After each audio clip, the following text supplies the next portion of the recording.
O governo eleito explica hoje as conquistas da política comercial brasileira e o retrocesso que o governo provisório tenta impor ao BNDES, com Armando Monteiro, para vocês. A política comercial brasileira centrou as suas ações, sobretudo olhando os mercados mais dinâmicos e, ao mesmo tempo, reforçando os laços que o Brasil construiu ao longo do tempo.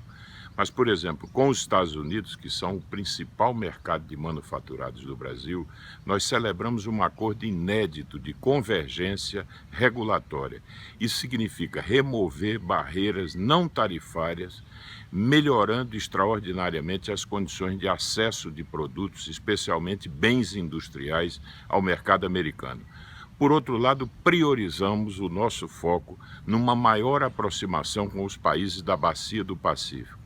E aí uma agenda densa foi implementada. A relação com os países da Bacia do Pacífico passa, por assim dizer, a ter uma moldura muito mais ampla de acordos, o que vai incrementar muito essa corrente de comércio com essa importante área aqui da América Latina. A política comercial brasileira, no governo da presidente Dilma, levou em conta a compreensão de que essas dimensões não se excluem. Ou seja, o Brasil precisa aproveitar bem os fóruns multilaterais, especialmente a OMC, quando tratamos, por exemplo, da liberalização do comércio de bens agrícolas. Portanto, esse é um fórum fundamental. Mas também atuamos na dimensão regional, ao valorizar, por exemplo, e renovar os nossos laços com o Mercosul e lançá-lo na perspectiva de novos e ambiciosos acordos, como, por exemplo, esse que nós estamos aí celebrando com a União Europeia. Por outro lado, nós temos também a compreensão de que precisamos promover acordos bilaterais. E, para isso, nós temos, por exemplo, realizado acordos na área de investimentos, serviços, compras governamentais.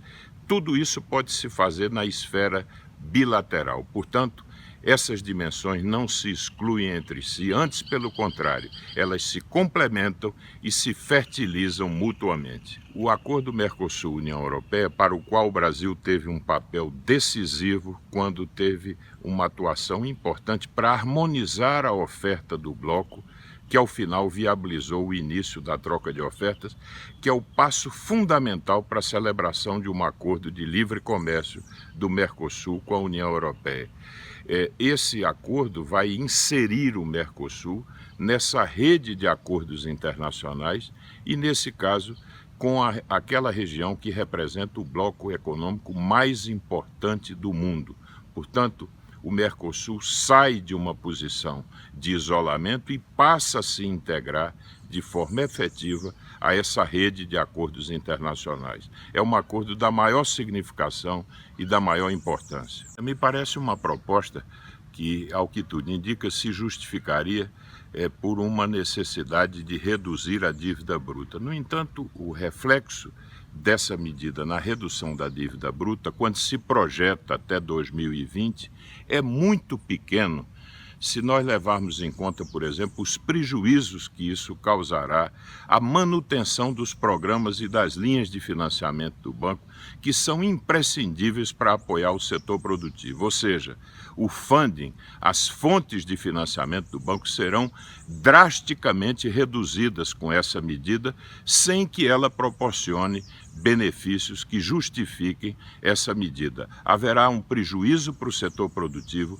uma redução das linhas de financiamento ao investimento, ao capital de giro das empresas, ao apoio às exportações, especialmente pelo papel insubstituível que o banco tem no financiamento dos pré-embarques para apoio ao setor exportador brasileiro. Portanto, creio que será uma medida que vai causar prejuízos ao setor produtivo nacional.